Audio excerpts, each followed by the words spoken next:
The listener is asked to imagine Joe now, a tiny figure alone. This is not a Halloween fable. This is a real-life horror story, and it will give small children bad dreams. The CBS Radio Workshop, dedicated to man's imagination, the theater of the mind, presents...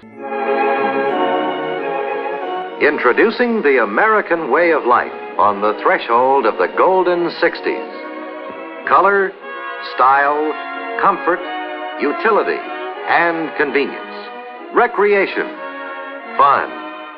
These are the ultimate desires of today, tomorrow, and the years ahead of us.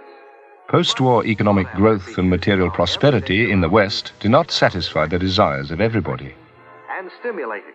Many young people, lacking secure belief but living secure lives, felt a spiritual dimension was lacking. Well, most all of us can remember the cat food commercial where the cat is singing a tune.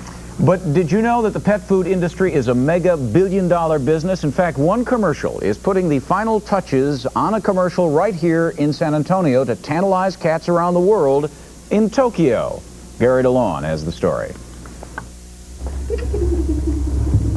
This is the tedious and patient videotaping of a cat commercial for Frontline Production Company of Tokyo. The hours of camera angles, fresh scenes, and spontaneous actions of the cats will take weeks before the spot is completed. Each scene or cat skit is then put on graphics in another room, and some of the TV effects are astounding, like these three musketeers looking at the scrumptious fish meal offered by Gerato, the cat food company. 7 cats will actually be used in the feline food flick, and the graphics can play any trick they want to sell the product. In any language, why do cats love it? Because some of the food consists of baked fish scraped from the fillet anatomy. Representing a Japanese production company is T. Kobuki, who has worked with Randy Rudd, creative designer, in the past. The spot will run throughout Japan. T is a spokesman for Frontline Productions. It'll be on air quite a bit for at least 3 months. Yeah. And I don't have the exact figure in terms of the immediate time, but it'll be a lot. Whether it's a Tokyo Tabby or Tom, this will be a cat commercial to be played in all of Japan. It's for Gerato. And when this particular cat food, it will be Neko, a happy cat. And next week, they'll take home a very extensive and expensive cat commercial. I'm Gary DeLawn from Ashbury Recording Studios, Channel 5 Eyewitness News. And it's like you put 2 and 2 together, and the conclusion that you should come to is like, is this shit fake, or is somebody pulling my leg, or and to go there, you have to make a totally different change in your perspective, your point of view. It's a pretty tall order. You know what I mean? I've got a plan. It's not a swimming pool plan, but I do okay. I mean, I'm up to my neck in cat food, so why don't you fucking back off? I mean, this is how real people live. It might be worth it. Change the routine. Yeah, what'd it get me? 30 days in jail, probably. I guess you're right, Joe. That wouldn't be any change. Huh? Your whole life's a jail sentence. You ain't kidding. People always pushing you around, telling you what to do, telling you what not to do. Why does it have to be this way? Why can't it be different? Why? Why? We'll be asking why. Why does it exist? And why does it appeal to so many vulnerable people, especially the young? Now, the very young and the impressionable should definitely not be watching this program tonight. This is not a Halloween fable. This is a real-life horror story, and it will give small children bad dreams. As for teenagers and their parents, we hope you are watching, because it's teenagers who are most likely to fall under the spell of this jumble of dark, violent emotions called Satanism, and in some cases, to be driven into committing terrible deeds.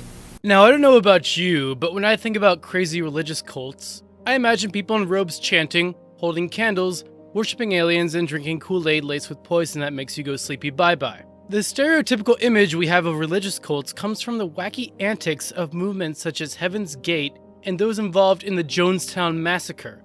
And so it's no surprise that when you mention the word cult, people get a little bit scared. Over the years, cults have been responsible for mass suicides, terror bombings, and forcing Katie Holmes to marry Tom Cruise, which I think is totally the worst one. But if you thought these crazy cults and churches were consigned to the past, then you're wrong. Have you heard of the strange environmental cult dedicated to reducing human numbers? Are you aware there's a tribe that worships a real human prince? And what if I told you about the spaceship worshipping cult who exists solely for the purpose of getting its leader laid? I bet you want to hear about that, wouldn't you? Well, okay then. Let me use my human mouth parts to tell you about the 5 freakiest cults and churches that still exist today.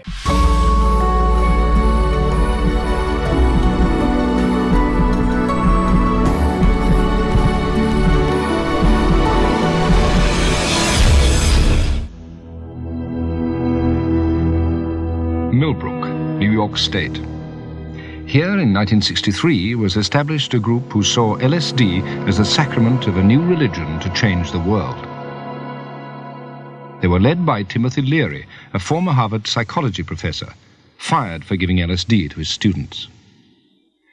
Our aim, like the aims of any religious group just beginning, is to transform American society. I'm sure many of your viewers know that America today is an insane asylum. The American people are completely hung up on material acquisition, on power, on war making. It's an insane asylum over here. And it's our goal to lift the spiritual level of the American people. We're going to try to bring about a religious renaissance and a spiritual revolution. Leary's East Coast Millbrook community had a reverential attitude to LSD that contrasted sharply with the merry pranksters' anarchic West Coast style. One day the two groups met. We came through riotous and noisy. They are a more sedate group, but there was no friction between us. In fact, I think they even gave us a piece of Baba Ramdas's, Dick Alpert's famous suit. Did you ever hear that story? He was bringing across a pint of LSD in his suitcase, and it got broken in the airport, and his suit soaked it up. So they took the suit and put it in deep freeze. And for some years, whenever they wanted to get high, they'd cut off a little piece of the suit to eat. The only legitimate source of LSD was the Swiss pharmaceutical company Sandoz. In 1963, Leary wrote to the firm placing an order for 100 grams of the drug, enough doses for 2 million people. The letter was addressed to Albert Hoffman, who'd stumbled upon the strange effects of LSD in 1943. Already alarmed by non-medical abuse of his discovery, Hoffman advised Sandoz against supplying Leary. I became aware that LSD became a problem from friends in the United States, and they wrote me that it had been used on the street and that they make a lot of propaganda for use outside of the medical profession. Have you been diagnosed with depression and struggle with sadness? Maybe you're scared of being criticized. Loss of interest, aches and pain. Always thinking something terrible. Ask your doctor about Effects or Exile. Ask your doctor about Cymbalta. Talk to your doctor about Zoloft. So talk to your healthcare professional. Get with your doctor today. Your doctor. Tell your doctor. Contact your doctor immediately. Talk with your doctor. Over 40 years ago, leading psychiatrists met in Puerto Rico to map out their vision of the future. We see a developing potential for nearly a total control of human emotional status, mental functioning, and will to act. Their plan? To create by the year 2000 a range of psychiatric drugs regulating every aspect of human behavior. Yeah, I was diagnosed with depression and put on Paxil. ADD. And I was prescribed Ritalin. General anxiety disorder, prescribed Zoloft. Bipolar disorder, and I take lithium. PTSD, Zoloft. I was on Paxil. And they placed me on Zoloft. They gave me Adderall. I was prescribed Ciptamil. Tegretol. Lexapro. Depakote. Stelazine. Adderall. Concerta. Orazine. Prozac. Lorazepam. Effexor. Clonazepam. Ritalin. Dextroamphetamine. Paxil. Cylert. Prozac. Adderall. Elavil. Depakote, Wellbutrin, Seroquel, etc., etc. 100 million people worldwide are on psychiatric drugs. How did this happen? Psychiatrists convinced them they were sick. They want you to think you're diseased from birth, and that all those experiences of life, childhood and adolescence and teenage years and adulthood and being a senior citizen, that these are all various stages of disease. Because let's face it, we've all been depressed at one time. We've all been anxious at one time. These are normal emotions that we feel. Every emotional and spiritual problem is reduced to a label. And of course, all of those diseases require pharmaceutical treatments. This is big, big business. consciousness, knowledge of one's own existence, the thoughts and feelings of an individual or of an aggregate of people. Man has always been interested in altering consciousness, his own or others.